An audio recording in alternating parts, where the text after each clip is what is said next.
Welcome to the Driven to Succeed Real Estate Podcast. I'm your host, Brandon Olson, and today I have a special guest in Fritz Soberay from Hale Properties. Correct. Yep, your Thank you for broker. having me. It's great to be here. Appreciate it. Absolutely. I love your enthusiasm. First of all, every time we've had a couple of transactions in the past, Correct. and you're always just very professional and straightforward, and that's what I like. Number one. Well, and I've appreciated your professionalism. I don't want to, just make this a gab fest about doing business together, but it is great when we list property and a lender picks up the phone. When we receive top offers or multiple offers, we want to see a lender that is easy to communicate with, knows who the client is, isn't surprised that a pre-approval was written in their name or an offer was submitted, and that's somebody that says, yes, we've already talked to that buyer. We know where they're at in underwriting. They're ready to go, or they're a great buyer. They've got backup opportunities. And so I've really appreciated working with you and the amount of work that you put in preparing your clients, because that really bodes well for the profession, I think. Well, and thank you for that sentiment. I appreciate that. I lost a lot of sleep in my career in this business because of things that, and you've definitely start out. I had a great mentor and he's like, here's the steps, right? And you want to make sure you're hitting these along the ways. And when you start out, there's mistakes that happen. And Sure. and then you're trying to make sure you minimize anything like that, but making sure like when I pre-approve a borrower and everybody I teach, my loan officers that are on my team, and it's ingrained, like you do not cut the corners, right? And it's funny because sometimes it's easy to cut a corner if somebody's like, oh, I'm an 800 score, I got $100,000 in the bank. Sure. We've Where heard those buyers where'd before. that hundred thousand Yeah. dollars come from? I had a sheriff in Iowa moving to Minnesota, and he literally put $80,000 in cash in his bank, right? And okay, so where did this 80,000? Well, it's just money I'd saved up in a safe. He's like, then he's a sheriff. He's like, this is legal, and like, I'm I'm like, sure it is, sir. right, right. Yes. Yes. But anyway, going back to that is just making sure that we like pick up the phone and just, number one, I want my clients to get their offer accepted. If they're going to write an offer, I want it to get accepted. And I want to make sure that the selling side understands that they have met all the needs to go into underwriting and so forth. And we've reviewed the documentation. So there isn't any issues, right? And that's where I lose the sleep if there's issues. Well, and I think that you probably sleep better by picking up the phone and contacting those listing agents proactively. Hey, Fritz, I know that you're going to receive more than one offer. And I know my client's buyer's agent is a professional and they're going to reach out to you, not just send an email or a fax. Right. They're going to call you and contact you. But I wanted to tell you about my client and why we're ready to close this loan on their behalf Right. efficiently with little hassles. And so that has always left an impression on me. And before the podcast started, you and I were talking about technology, and I'll share a little story about how we've used that proactively and maybe a tip for other agents that are out there fighting in multiple offer situations. We started using a tool called BombBomb Video a couple of years ago. I don't know if you've heard of BombBomb. Oh yeah. Okay. Yes. It allows you to take, if the agents haven't heard about this, you can take a video of yourself and you can produce it. But commonly we just do them really fast off the Yep. fly, but introduce ourselves and the client and the situation. And again, I don't know how long you've been in the business, but after doing this for 20 years, we used to actually present offers to sellers, right? We used to Right. go in with a Right. piece of paper and a pen and say, Right. here's my client. And I remember waiting in basements while couples talked about these things. But since COVID, we've lacked those opportunities. Right. And BombBomb's been one tool that's really Yeah. helped us. And it does let us cheat a little bit as agents. We then get to see, has that person engaged? Even How many times have they watched it? Did they watch it 20%? right. Oh, they watched it 3 times, up to Right. 80. Oh, they watched it 100%. And so then we know, are there things that we need to go back and communicate with? So that's one tool that we're using. And I think other agents could probably take advantage of. BOMB.com. Right. And we Right. have a lot of success with Well, that. it's funny because we're talking about I showed you my product before, right? The Yep. video chat, and that is part of the tool that once we have that tech built out is exactly that same thing, right? Because I want to be able to send a quick video, and I've gotten more um, responses. So many times I do call and listing agents don't pick up the phone, right? And then I leave this Okay. message, I leave this long message, Yep. or I say, call me back, and I never hear anything from them, right? So I never have that conversation to really say, hey, here's what it is, here's who I am, But blah, you blah, blah. did make the effort. Yep. You're right. You made the Yep. effort to reach out and put a voice at least to the name, right? Yep. But now, if I just simply pick up my phone, right, and just do a text, you know, and a video text, Yep. right, and I just shoot it out. Now, what I can't do with video text is see how many times they open it. That's where Bomb can And do, did I right? engage with the right person? Right. Right. Yeah. So, but I've gotten way more response off of video text. So I do, video text to, when the appraisal comes in, right? Oh yeah. Hey, your appraised value is met. And, if it's to the buyer, I'll tell them what the appraised value is. Cause I mean, man, this year, knock on wood, I have not had a low appraisal. And some of Really them have been, phenomenal. some of them been like $10,000 over like value. So, hey, you got Wonderful. $10,000 instant equity, um, and there's no conditions to be met. All is good. And the response I get on that is so good. I mean, it's amazing because I can have a phone call and it's like, oh, hey, great, awesome, that's great. But it almost seems like the text coming back is like, oh, that's awesome, thank you so much, and it's a love. And maybe I don't know, maybe it's just a little different now. But Right. Right. And I think more people should be using it, right? They should be using more video. Why are we here today Mhm. doing video just to help get that message out? Yeah, we talked about this just a little bit ago about, we both were in the car industry at one point, right? Right. And it's sat across the table from people. And Yep. that's, on my side of the deal, on the business, I don't get to do that as often. Right. All right. So I literally built a video pre-approval system that that's what LoanEd is. And so I can have that first conversation with a client and just be that face to face because I feel like I can build rapport with them better, and just really show them the products that I can offer, and then show them who I am, right? I'm Yeah. And face behind the voice. yeah, and you're less scary as a loan officer. They may have feared telling you that those deep dark secrets that don't want to share with their realtor, but then they have to kind of disclose to the loan officer. And Yeah. that's nice that they can put a face and go, okay, well, I can relate to Brandon and I can share these problems or these concerns, and we'll work through these issues together like professionals, right? Yeah. And it's funny because I literally had it built prior to COVID where the COVID Zoom took off, right? Sure. Where the Zoom meetings became standard, right? But the only times I've ever had people say I don't want to do a video call is if they're driving, which usually I can tell, right? Or they're like, I'm in an office, I can't take a video call right now, right? But the vast majority of the time, like you refer somebody to me, Joe wants to get pre-approved. I called Joe, hey Joe, would you like to see what you pre-qualify for? And I can show you visually how much exactly what your monthly payment would look Help like me and so visually. I forth, like right? that. Yeah. And as long as they're not driving and are in their environment, they can do it. It's 100%. Oh, sure. Yeah, and you showed me the product, and so I could see on my screen or on your screen that Hmm. your picture appears and your screen appears so that I can see what you're looking at. And Hmm. as you're typing in these numbers, I can then correct you or Yeah, confirm that you've right. got the data correct. Yep. Some Or you even can type them in on your side. I can type them in Yeah. as the So you customer, as can the even consumer. like email addresses. Oh, the email address is incorrect, right? And that's the most common one, right? Right. Yep. But Translation number. or that one or names, right? So some names get a little bit tough. Sure. But anyway, that's why I built it to build a real relationship. I mean, this our business is relationship building, right? I mean, it's just you know, in order to do, in my opinion, in order to do sales, it's always been about the relationship.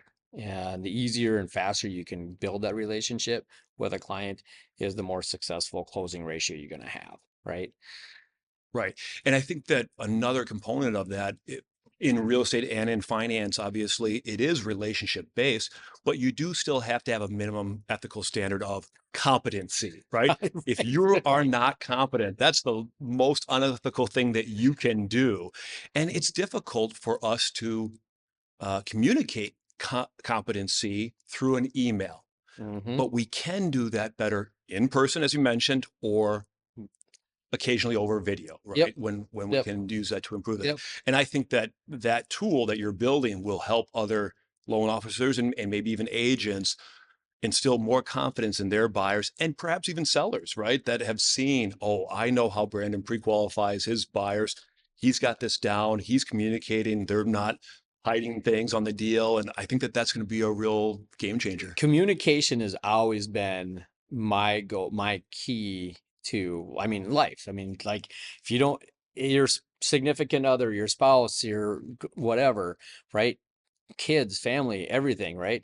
If you don't have good communication, there's stuff There's trouble. there's trouble There's all over the problems. place, right? Yeah. But having it when we're talking hundreds of thousands of dollars for a home, right? Um, first time home buyers have no idea what's going on, right? Making sure we're selecting the loan programs. And there's a company out there, it starts with a R and the second word starts with an M, but I usually get about 10 to 15 deals a year simply because oh, they did this and oh, they did that. And like, oh, like they gave us, like, I just literally had one the other day, like, oh, your rate's too high. So what are you getting over there? They're 5.99. I said, okay, did they give you a closing cost worksheet? No. I said, well, I'm very certain that 599 is going to cost you a few Several points. points. Yeah. Right. And oh, really? I'm like, yeah, get that. And sure enough, it was 3.5 points to get 599. And here's what was going to happen. Oh, well, you can get 699 with no points, right? And or 1 point, right? And but that wasn't told to him up front, right? Was that a first time home buyer, that specific case? No, it wasn't. It wasn't. Okay. No. That was Interesting. she used the same guy a number of times now. And the only reason why she came to me, the agent, so NAF, American Funding, NAF has a program called NAF Cash. So where we will buy the house that they're looking at for cash if they're contingent on selling their house. So instead of them being contingent, we go in with a cash offer, buy their house. And then when they get their house sold, we close on the new house. How is that different than a bridge loan? Um, Or is it secured via bridge loan? no, it's NAF Cash is actually it's a subsidiary of New American Funding. So Mhm. it's just a NAF Cash LLC. And so a bridge loan, you're going to take out the loan. You have to qualify for Both payments. both the Yeah. payments. So a lot of people can't qualify for both the payments, right? Right. So that's where the contingent offer comes in, or they don't have the cash, right? So let's just say there's like, okay, I got $200,000 in cash in my home, right? I can afford the payment, but I don't have the cash. I need to pull that cash out. Well, now I can't afford the both, all of it together, right? So there's the difference that we do or NAV cash is, and it does work very good because usually you can get because it's cash and close in 2 3 weeks, Sure. you can get a better deal on the house. So there's a cost that goes with it. It's Sure. 1.9% in Minnesota. And then we rent the house to them until they close. They don't have to pay, but when they close, then that's when they pay the fees, right? But usually, like, prime example is one that I closed last year. It was list price 475. Um, it was going to take kind of figured it was going to take like 515 to get it from a finance perspective, but we went in 490 cash, Sure. right? Sure. Really And attractive offer to three another three seller. weeks, right? Yep. So we end up closing, saving the money that we would have had to pay. Yes, so they put the 1.9 on top of it, so you're still a little less than what you would have had to pay as a finance, but it was a done deal 2 3 weeks. Then we got their house closed and sold, and then they had a lower payment to start with. They didn't have to recast, so it worked out very well. So Client extremely happy with that situation, yeah, right? yeah. Yeah. So Make the real and hero. it's funny because a lot of people are like, oh, 1.9% fee, and like, it's not for everybody, right? Because they just can't wrap their head around, hey, we can save it on this side over here, right? And or as long as we know your house is coming soon prior to closing, you have to have that. You got to be ready to sell it. But then, specifically for older people too, right? Let's say they're downsizing, right? They got a nice home that's 30 Plenty of equity in there. 4,000 square feet, and they need to go down to a 2,000 square foot Rambler, right? They don't need all this stuff, but they got all of this stuff they got to get rid of. How nice is it if we can go and buy this house first, get their house sold, they Clean out all the take out what stuff. they need to put Do in the some new house, and selling. then they Yeah. Donate estate the sale, things. whatever they That's want to right. do. Yeah. So it works Get it really, prepped. really well, depending on the borrowers. And then, last year, it's not as this year isn't as difficult, but like last year, in the last couple of years, where in the springtime, where you'd have 20 offers on a property, Right. you know, and it's like, But we're still getting two, three, four offers, sure, right? Still sure, multiple sure, right. offers. It's still It's multiple offers. still got to be competitive. Still Still have to have have your ducks in a row as a buyer's agent. 100%. But now you would have a buyer that like, hey, we missed out on three, four, or five properties where we can now just do cash, right? Right. And then get them closed up on cash. We could close the same day right on top of it. The only thing is you can't do it with FHA buyers because you got a 90-day flip rule, right? But other than that, it works very well. VA, fine, no problem, and so forth. But anyway, I'm selling half cash, No, but it's interesting to learn about, and I'm sure that the audience would want to learn a little bit about those other programs that are available other than just conventional financing. Because right. we get in our rut, and especially after several years, the market going crazy, we didn't even look at EVA or FHA or Right, alternative financing deals. We wanted to see a lot of cash or 20, right. 30, 40% down. So it's good to hear about those products that are available now for buyers. It's interesting too. You brought up another point too, what people may not know and or may think, right? And it's crazy because I've known it for a long time, right? So it's just hard to wrap my head around. But they literally, if you they this mortgage coach was at Harvard and speaking to hundreds of kids, and only 20% of them realized that you could buy a house with less than 20% down, right? Sure.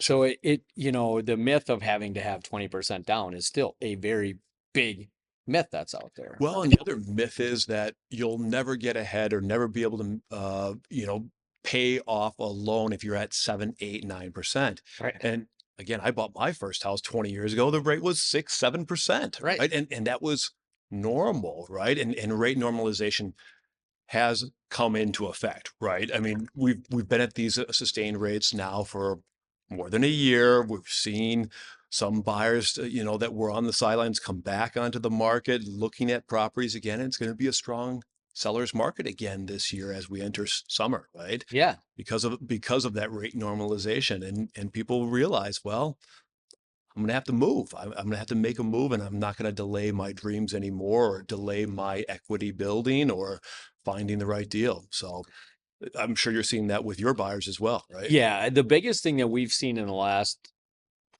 6 months is just that the rate stabilization, right? Last year, when rates went from 3.25 to 4.25 to 6 to 7 to 8, like I mean, we did that in what, 7 months? It was too hard for people to get their head wrapped around, right? Yeah, I mean, and then on top of it, you turn on the news and it was just negative, negative, negative, negative. And it's just like, okay, specifically homeowners now, okay, I want to move up, but I got a 2.25 or 2.5 Right. or 3.25 Right. rate. I'm not trading this in, Right. for a 7, 8% rate. Well, and especially those buyers or sellers, I should say, that were the traditional 20% upgrade buyers. They bought a $200,000 starter home and they fixed it up and got a little bit of equity to sell it for 4 and go get a $600,000 Right. house. And then 2, 3 years later, they do the same thing again and sell their 8 and go buy a million, million two. Those 20% upgrades, those deals are gone because of, Hmm. of the rates and the cost of borrowing. But we're seeing a lot more of the skip those 20% steps and okay, well, now they're making 3, 4 times what they made when they bought Right. that $300,000 house, and they're skipping up to a million, million plus on those deals. And that's still keeping the market afloat in a lot of markets, right? Yeah. Especially in the Twin Cities and the Western Metro. Is that what you're seeing as well? Or are you Yeah. seeing those Yeah. upgrade buyers too at that 20% level that we have No, seen I think historically? it's more I don't think it's as common to do it as many times now. I think Right. it's that bigger steps Bigger that you're steps. seeing specifically because I think, Minnesota is a Fortune 500, there's a lot of Fortune 500 companies here that pay a lot of executives and people coming up, they're paid very well, right? And So as long as that they, now their houses are appreciating faster than they were before.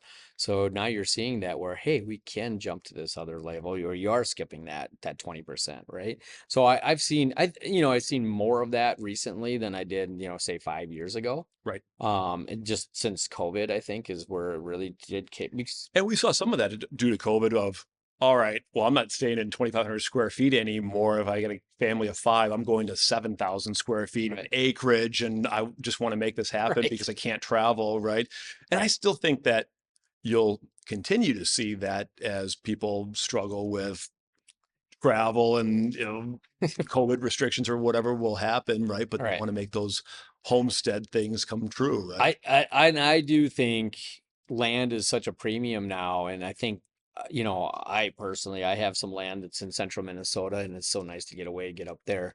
Um, it's only a couple hours away, but Are you hunting or farming or what do you do on that land? it's hunting. Yep. Well, I mean, right now we're farming and putting some corn and some soybeans in and Awesome. for deer, but Yep. have a nice creek that runs through and a couple of ponds and whatnot. So it's fun because I grew up in that town and I get to get back to my roots of doing a little getting on I mean, we're talking old tractors too. We're not Love talking it. like these nice John Deere tractors with Yeah. the clothes. Mechanical, no We're talking computers. like a Super C farmall from the 1940s, right? Love it. Super M, and we just bought a 350 internet. This is my dad. My dad loves these old tractors, right? Okay. But it's fun. I mean, it's we get on them, and we're plowing up like 3 acres, Sure. right? So it's nothing crazy. But Sure. obviously, if we're doing 50, 60 acres, you ain't gonna do that.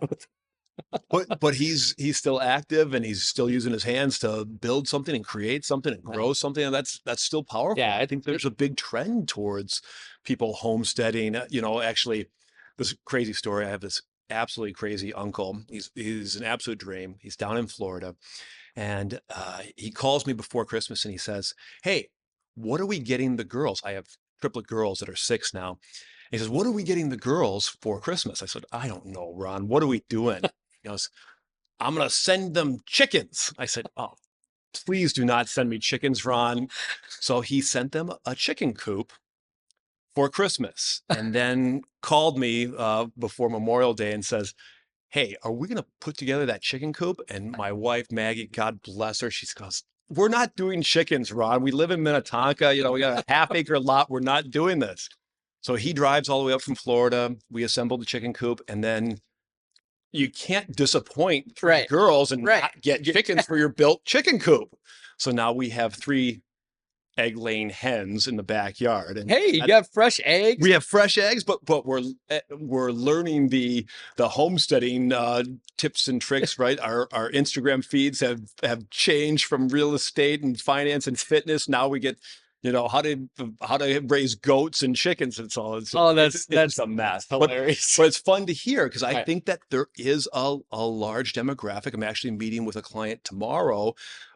They're thinking about trading a little bit of a city lot to be out with 5, 10, 15 acres. Are, I are you seeing a those hundred clients as well? 100%. I mean, Yeah. I started sharing barndominiums, right? Barndominiums are awesome. Yeah, Yeah. love it. So, Love and it. that, I get more off of, I can do a video saying, hey, these are your tips and tricks for mortgage and buying a home and blah, blah, blah. And I get like 5 likes, right? Right.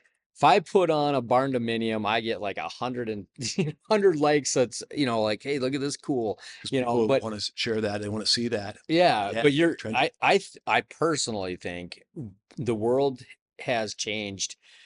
Number one is you don't have to be, a lot of people don't have to be at work, right? So Right. that COVID proved Correct. that, right? But the world's really changed too, was where people have, with society and like all our social media and all that stuff, and it's like, hey, I want to have this space. I want to be able to get away from everything, right? So if I can afford to, when I can make it work and I can live in that and have 15 acres, 10, 15 acres, I mean, Right. that's, A little bit of a space, a barn yep, dominium, and maybe operate my remote business out of it, right. right?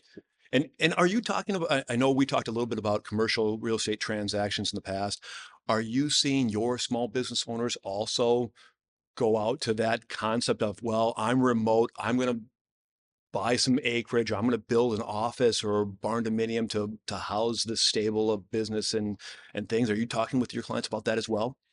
Yeah, so I mean, it's not a regular conversation, Yep. but I mean, there's lots of conversation. I think the entrepreneurship um is a real focus on the younger generations right now. And specifically, I just, on my X feed, I see nonstop about because I get what I follow, right? Entrepreneurship, whatnot, and all the boomers, so-called boomers, right? That are business owners, that are small business owners, like the amount of those businesses that are going to be for sale, and they're not super expensive, and they already have Real like cash flow people opportunities. and cash flow, right? So Yep. people can buy those, and it's like, look at these, look at these opportunities. And so you're seeing more of that, and then you're seeing a lot more of just like, people working in freelance and doing things on their own, and where that they have that remote work possibilities. Now, from a lending side, that becomes a major challenge, right? Right. Because the problem I get is I'll get somebody with, hey, I got a home. It's worth, 400 grand. I owe 220 on it. Um, and I want to move out. And okay, what do you do for work? Oh, I'm a freelance artist, right? Or I'm a freelance, okay, so I'm a contract employee or whatever. Okay. How long you been doing that? Oh, I just started. Or I think I started December last year, so you're 7 months in, Yep. right? I can't use that income. Right. Are those realtors that are bringing you those deals also discussing contract for deeds or alternative financing So options that we they can cash out later, or what are you seeing with the Well, a lot of times, number deals coming one, across? that's a conversation that we have to have after that call, Yeah. right? Because, you know, a lot of agents, I don't think they do a great job of pre-qualifying. Or if they, hey, what do you do? Oh, I'm a computer programmer, right? Okay, sweet. They didn't say they worked for a specific company, right? But they don't know that they're a contract computer programmer, right? That they don't work for a major company, right? So then all of a sudden, hey, this is what we have to do. So yes, here's can you do contract for deeds, or, what is the alternative financing options? There are non-qualified mortgage options. So if you do have 1 year of business tax returns, you can do 12 months of that. Yep. You can do 12 months bank statements. And then like the VA is good too now too. So let's just say, and where you'll see more often than not is somebody in the trades, right?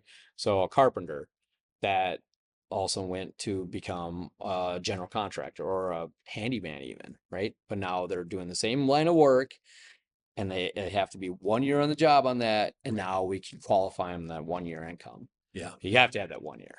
So And you were talking about VA and maybe even FHA. We're in the middle currently with a buyer doing a VA assumption. He does not have VA eligibility, but can still assume that outstanding VA mortgage.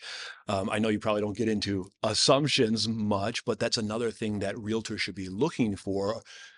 Trying to help out their buyers, trying to improve affordability, try to improve access, and the realtors that are listing these properties that, hey, tell me about your mortgage, right. right? Oh, it is a VA product. Are you planning on using that product for the purchase of your next home? Because that might be a great incentive Mhm. to improve value of your existing listing. Let's have a conversation about Well, if assumptions. you got a 3.25 FHA rate that can be assumed, right? Yep. I mean, that's a super attractive. It is under except for the fact that if that property is appreciated in value, a lot of those FHA buyers then don't have the Don't have the cash to cash to, qualify. yeah, because you Yeah. gotta you gotta get a second mortgage to go along with the first, and then meet the 3.5% down, and so forth. Yep. But yeah, It's a it's a possibility. It's possibility. fun to work those deals and try Yeah, to put them together, right, but yeah, we right, sometimes we get lucky, right? right, Yeah. right. Exactly. Yeah. Again, you know, there are so many ways to do a transaction, right? And then that's where the competency, right? Right. And being able to say, hey, let's look at it. What are other ways? Or, what's the best way to market your home? Or what's the best way to, how do we finance? I came from auto finance, and it was my job, and I shouldn't say this too loud, but it was my job to make as much money per client as possible, right? Per customer, right?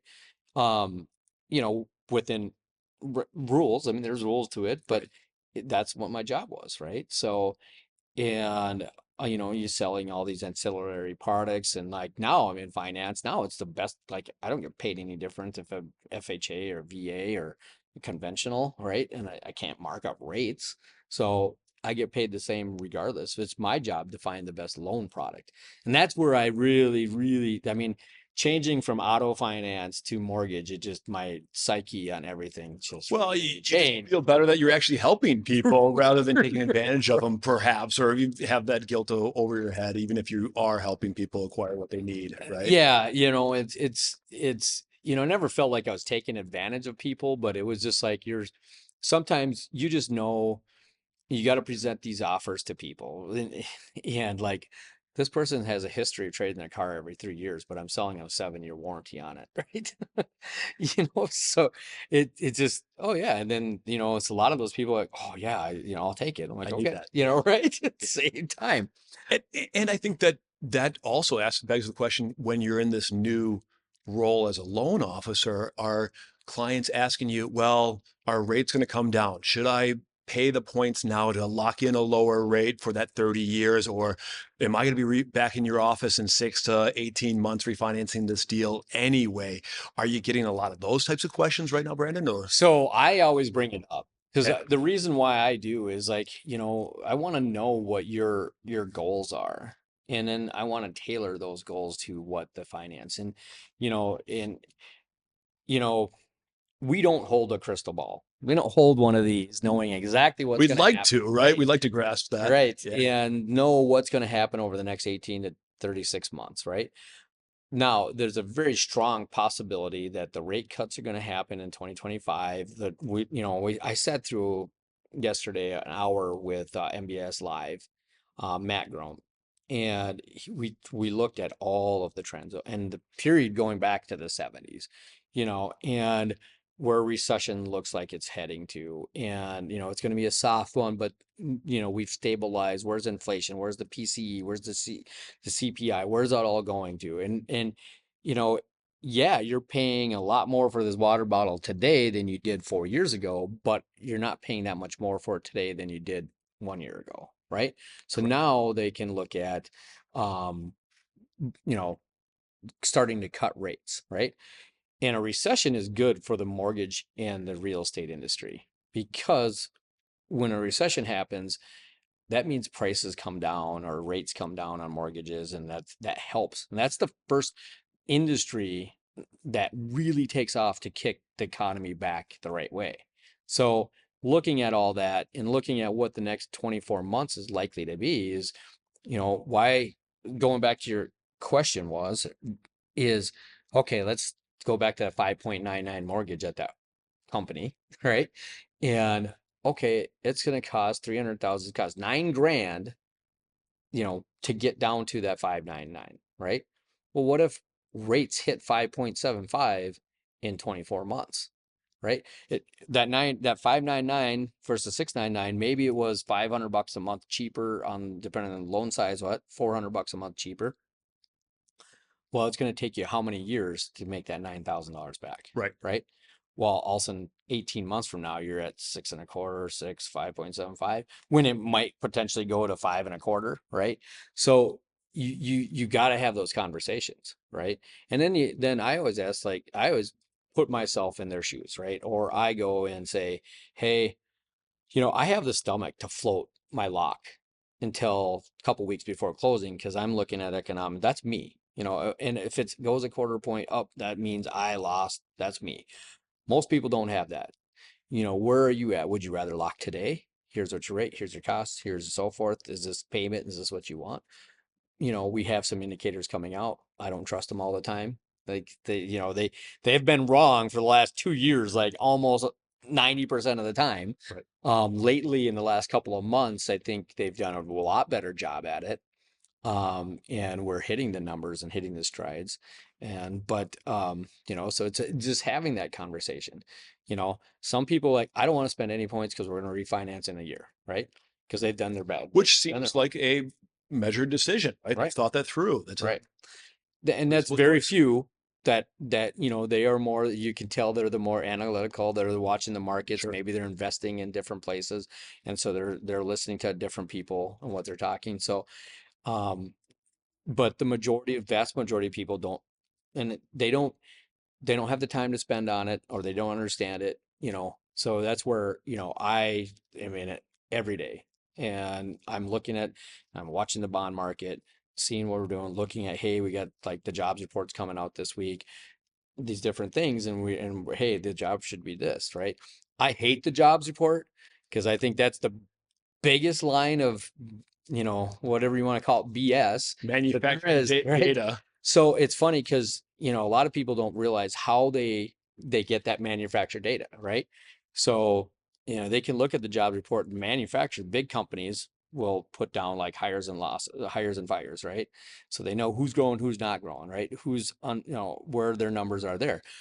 But how many small companies, they just look at what's the, you know, average size of a small company, how many retirees from this, like how many went out of business and how many started business. And then they took that number, right? And that's why last year they were right 1 month, July of last year, they were right 1 month. All the rest of them, they downgraded like 20 some thousand jobs, right? Big numbers. Big numbers. And then they don't even put in the subsets of what is actually part-time and what's full-time, right? So like the last job report, it was a 280 and then Wall Street said it was supposed to be like 172. So, oh, what did that do to the bond market? Oh, rates went up an eighth Way of a up. point or a quarter of a Yep. point. And then 2 weeks later, they revised the numbers because ADP comes out and says, hey, boom, boom, boom, boom, boom. And it's like, well, the vast majority was part-time jobs, the other was government. So there was really no private sector jobs that went up, right? So, And long term, that's a problem. right.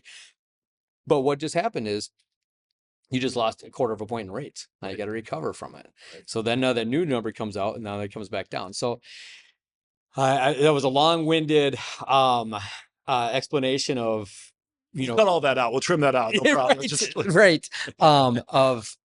Of, you know, talking to people about rates, but just educating them yep. and letting them say, hey, because I got What's right people, for me and my family. yeah, because I always say, what do you want to do? Do you want to float or do you want to lock? You know, and there's many people like, I just want to know what it is now. Let's lock, be done with it, and good. And I like that even more because I lose way less sleep than when somebody's rates going up. I recently had a friend, and he ended up going with a different lender, because they just offered him, and I'm like, he's like, if they screw up at all, I'm coming back to you. Um, And none of us realtors have ever had an experience like that before, right? right, So that's all new. Tell me right, more. right. And like, okay, okay. And then like, I'm like, dude, the rates are going the wrong way. Like, and I'm like, what can they do now? And, you know, and I was always knowing that I was just slightly higher, you know, and it was just all about like that. I'm like, then he, you know, it's like 2 weeks before closing. He's like, I'm way too far into this. I can't stop now. I got to close on time. It's $1 million property. And I'm like, I get it. He's like, I made a mistake. So it, you know, it is what it is. It's, you know, it's just having the conversations and being back to that competency and making sure like, I really want to like make sure that they understand because not everybody can understand what I'm talking about. Right. You know, Especially at a technical level that would affect their decision-making process, right? sure. They do have to put a lot of trust into you, the lender, or to the realtor to help them through that complicated process. Right. And if we're not competent, Right. we're Right. probably in the wrong industry, right? Right. Yeah. Exactly. Fritz, hey, it's been a great conversation. Brent, it's a pleasure to be here. Thank you I'm for glad you having me. came on. You Yeah, know, I think, you know, every now and then I typically invite people back. So I'd probably like 6 months or a year from now, we'd love maybe to do have you that. back on and, you know, let's talk about what did the market do in the last 6 months, where it's going from here. But Awesome. one last thing, what do you see in the next 6 months on your side with maybe even the NAR lawsuit and like whatnot? You said real quick on our lawsuit? Yeah, okay. Real We'll quick, right? summarize Real that quick, fast. right? No, I think that we were talking to proactively with clients all the time about, hey, changes may be coming. We don't necessarily know what the answers are at this point. And anyone who says, I know what's going to happen, follow me for more information, Right. probably pulling your leg a little bit there. And I think that what we communicate to our clients is, hey, we're going to work through this with you. What we're seeing so far is both buyers and sellers are still seeking professional, ethical, competent advice. They're still willing to pay for that, sometimes at a premium. Sometimes the seller's not offering full buyer comp or a small percentage. And that buyer usually is willing to come to the table with a little bit more cash because they have trust, they understand there's value on the table. And so I think that we'll continue to have those conversations about service, competency, and value delivered. And I think that realtors and real estate professionals and brokers will still be around for a long time. I don't think AI is wiping us off the map anytime soon. Although we welcome those advancements in AI and some of the things that can improve things that you're talking about in software, I don't think that a human to human interaction is going anywhere anytime soon. No, and I think people are, I think it's been around long enough. I think at this point, I think most people understand where where it's going, why you're a good buyer's agent and what they're willing to pay for, right?